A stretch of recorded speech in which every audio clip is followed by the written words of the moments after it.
Here's your report. Oh, thanks, Jane. I wish I could hire someone just like you. Try LinkedIn Hiring Pro. It's more than a job board. It's like the recruiter you always wished you had. Hiring Pro uses real-time insights to match your role to LinkedIn's unique network of professionals and delivers a short list of best fit candidates. You'll spend less time sorting applicants and more time talking to the right people. Let's do it. You're irreplaceable, Jane, but another you would be great. Hire right the first time. Post your job for free on LinkedIn today at linkedin.com/quality. Have you ever looked at somebody's social media feed and thought, does anybody over there actually have time to do the thing they're supposedly in business to do? That's where I'm at today. I've been watching a series of posts from a builder out of Houston, Texas, and apparently they are no longer just building food trucks and food trailers. They're now doing food truck economics, financial revenue projections. They're doing food cost education. They're doing social media strategy. They're doing video marketing. And you know what? I've seen 3 of those posts just today. And I thought, I guess they're not building anything over there if they got time to post this nonsense. We're going to talk about that today. Hi, my name is Bill Moore. I'm the Executive Director of the National Street Food Vendors Association, which is a nonprofit dedicated to education, advocacy, and uplifting all food vendors. Now, before somebody gets all emotional, this isn't about whether a food truck or food trailer builder is allowed to post educational content, because of course they are. The question is whether the education is good, whether the assumptions behind it are responsible, and whether the person that's given the advice has the expertise in the subject they think they're teaching. Because when you start calling something Food Truck Educational Series, you've already raised your hand and say, we're the educators, listen to us. Okay, I'm going to listen. But you know what else I'm going to do? I'm going to check the math. First post I saw today, $45,000 trailer. The post basically says, $45,000 sounds like a lot of money, but let's do the math. And then they talk about 80 plates a day. They talk about a $14 ticket average. And it's mathematically $1,120 a day. 5 days a week gives us $5,600 a week. Then they only worry about food, labor, fuel, commissary, and we're just going to say 55%. That makes us all in. They go on to say that leaves roughly $2,500 a week. And presto, change-o, the $45,000 trailer pays for itself in 18 weeks. The arithmetic works, but the economics behind the business don't. Whenever someone shows you a business calculation, don't just look at the numbers they include, because they're already leading you down a narrow path. Look at the numbers they don't mention, like credit card processing, insurance, licensing, permits, event fees, marketing, repairs, maintenance, propane, generator expense, software, small wares, cleaning supplies, waste, travel, vehicle expenses, taxes, interest, and downtime. And then here's my favorite one. You know, the one I always talk about. Where is the owner's pay? Because if somebody works 60 hours a week and then they tell me that I cleared $2,500, some of that $2,500 is not profit. That's owner's pay. Calling an unpaid owner labor, calling that labor profit, is one of the oldest tricks in a small business math calculator. We'll pretend like it's profit because, hey, it just passes through. That is not how you feed your family, by pretending something happens. They start with 80 customers a day. Okay, apparently they've already solved the hard part. Where did those 80 people come from? Having a food trailer, having a food truck does not bring them in. You still have to find profitable, busy places for you to set up and operate. You still need demand. You still need to market. You need repeat guests. You need decent weather. You need enough events, enough locations that'll generate those 80 people a day. You also have a concept that people will want over and over. So at a $5,600 week, we're talking about $300,000 a year annual. So what we really learned wasn't that a $45,000 trailer pays for itself in 18 weeks. What we learned is if you create nearly $300,000 a year as a food business and then assume a huge 45% chunk of that money remains available, then a $45,000 piece of equipment suddenly looks affordable. That is not how business works. Now let's go on to post number 2. $50,000 a month from a 16-foot trailer. Oh, now we're talking. Here's a scenario. High volume concept at a 3-day festival. 80 bags an hour. Don't know what 80 bags is, but 80 bags an hour, $7 a bag, $7 a bag. So popcorn, 10 hours a day. That gives us $16,800 for the weekend. Do 3 festivals in a month and you got about $50,000. Okay, the calculations work. That's math. It's hard to lie about math. Some people do it, but it's hard to lie about math. But we don't know what they're selling. But they go on to say the best concepts run 8 to 15% food cost. Okay, let's do the math on that. $7 selling price, 15% food cost on the high end of their ridiculously low estimate means their cost per product is $1.05. So that's a lemonade, that's popcorn.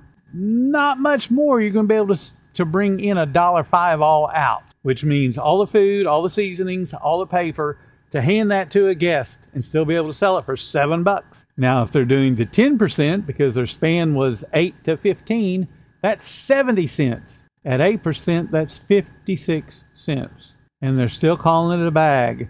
So kettle corn, popcorn, some kind of snack product, something with extremely low ingredient cost and very fast service. That's an example. That's fine. Say it. Here's what a high-volume kettle corn operation could theoretically do at 3 outstanding events every single month. That's what it should say. And guess what? You don't need a 16-foot trailer to do it, because that's what this particular ad, because that's all it is. It's not education. It's an ad, is trying to do. Get you to buy a 16-foot, very well-designed trailer. It's freaking popcorn. You can do it out of a tent with one piece of equipment. And it could be a homemade piece. I've seen a whole bunch of kettle corn people make their own units. See, that's really different from teaching somebody operating for burgers or taco or barbecue or wings or cheesesteaks or loaded fries that actually have a significantly higher cost and make sense to be sold out of a 16-foot trailer. And you want to know what the biggest problem is with all this example? It's a marketing problem. How do you get 80 bags an hour? That's one sale every roughly 45 seconds for 10 hours straight in their example. That's 800 bags a day. Over 3 days, that's 2,400 bags. Do that for the 3 events they recommend you do every single month to get that 50,000. That's 7,200 bags in a month. Here's a lesson I want you to remember. Your speed of service determines how many guests you can serve in a time frame. If you have to serve 80 bags an hour, that means you're going really, really fast. That's just barely enough time to say, "Hi, welcome to the food truck. What you want?" Then you ring it up, transact it, and you're handing it out. That's 45 seconds. So what is that? What product is that? Something that's already assembled. Something you're just grabbing and going. Even barbecue, scoop and serve, is going to take you longer than that average. And imagine to be able to do 80 plates. 80. Don't even worry about the dollar amount. Just 80 portions. How much food, how much storage you got to have to be able to not only have the 80 you're doing this hour, but every subsequent hour afterwards. No matter how beautiful that 16-foot trailer is, it does not have 800 people tagging along with it to give you your 80 people an hour for 10 hours a day. That truck is not a magnet. They will not miraculously run to that food truck. You have a marketing problem. Stating a whole bunch of numbers to make the math work doesn't make it education. It makes it a sales pitch pretending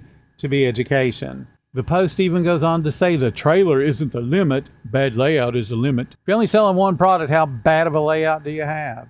A bad layout can certainly be a limiter, but guess what? So can attendance. So can your vendor placement within any event.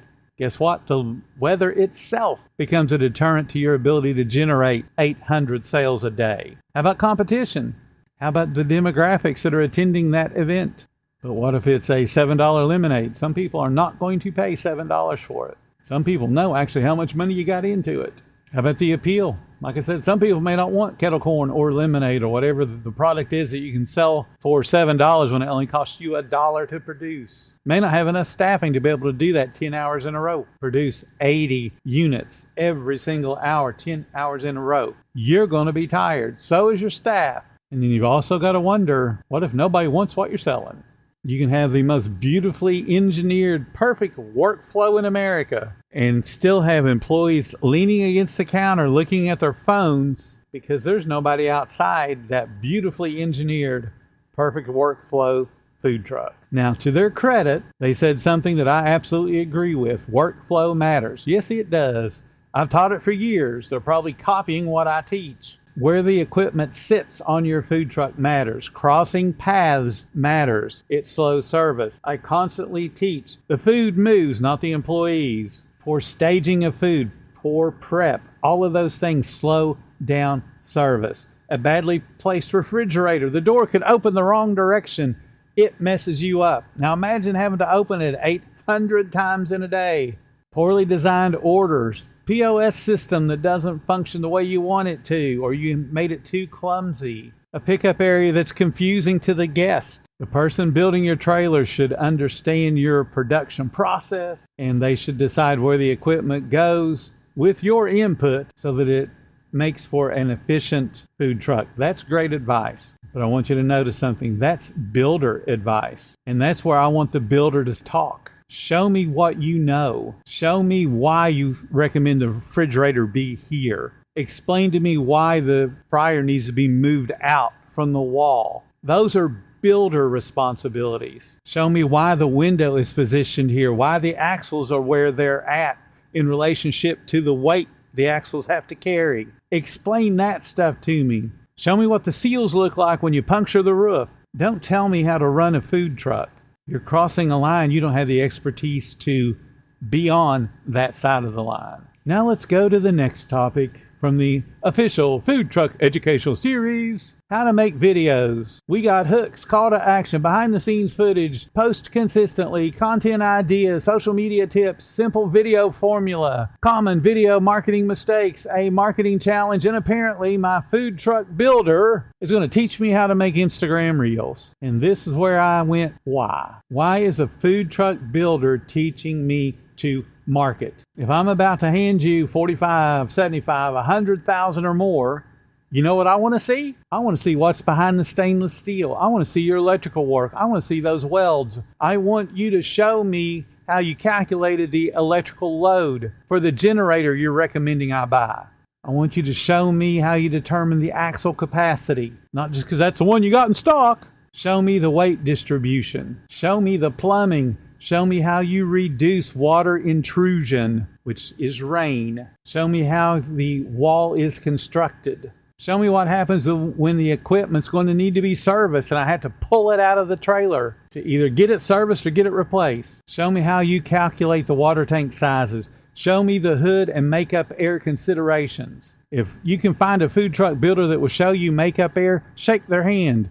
Tell them to do a whole series of education on that. Show me propane design. Show me the trailer halfway through the construction. Teach me something that only a good builder could teach me. I don't need my welder explaining TikTok and how to make a video. Now, where these three posts start connecting, this is a plan. It's not randomness. One post tells you, the prospect, $45,000 can pay for itself in 18 weeks. Then it's followed up with a 16-foot trailer can do $50,000 in a month. And then it follows up with how to market your food truck. Do you see the story that's being created? Buy the trailer, make a bunch of money, learn how to market, become successful. And conveniently, the company publishing all this education sells you that expensive piece of equipment at the beginning of the story. That doesn't automatically make the information wrong, but it sure means you need to understand the incentive behind those messages. Because the builder gets paid when you buy the trailer.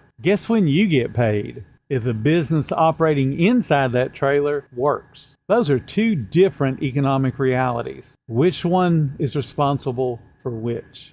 The builder's responsible to give you a trailer that's going to last a long time. You're responsible to build your business utilizing what's inside that trailer. There's a broader lesson here for every single food truck owner. Stop being impressed by math, by arithmetic. Anybody can make a spreadsheet that'll produce a really pretty answer. I have hundreds of spreadsheets. What matters are the assumptions underneath that math. If someone tells you that a food trailer can pay for itself in 18 weeks, ask them at what sales volume, at what true net profit. Does that labor include me, or am I a volunteer? What happens during the slow season? What happens during the weather? How much working capital do I need just in case I don't hit these numbers that you're projecting? What happens if the sales are 25% lower? If someone tells you a 16-footer can produce 50 grand a month, ask them at what product, what event, how many transactions, what's the event cost, what's my total labor cost, what's the expense travel, what percentage of the month is represented by an unusually strong event. And most importantly, in that example, where are those 7,200 customers coming from? Production capacity is useless without a customer demand. A food trailer does not come with customer demand. Your food truck builder should absolutely help you understand capacity, workflow, equipment, and construction. A good builder can be incredibly valuable to your business planning as it relates to building your trailer. But don't confuse building a food truck with operating a profitable food truck business. Those are different skill sets. You guys don't want me to build a food truck. I don't pretend like I could ever build one. I stay on my line in the sand. I'll teach you how to run one profitably and put the numbers that they talk about to shame once I teach you how to market. But I don't need a food truck builder coming on my side of the sandbox to try to teach you guys how to make money when they give you pretend numbers that make absolutely no sense. Thank you guys so much for listening to the 10-Minute Food Truck Training Podcast. If you're finding everything helpful that we do, please consider subscribing. If you love what we do, show some support. There's a link in the description to make that happen. Definitely go to nsfva.org and join our association. It's $19 a month. You're not going to find a better deal out there anywhere.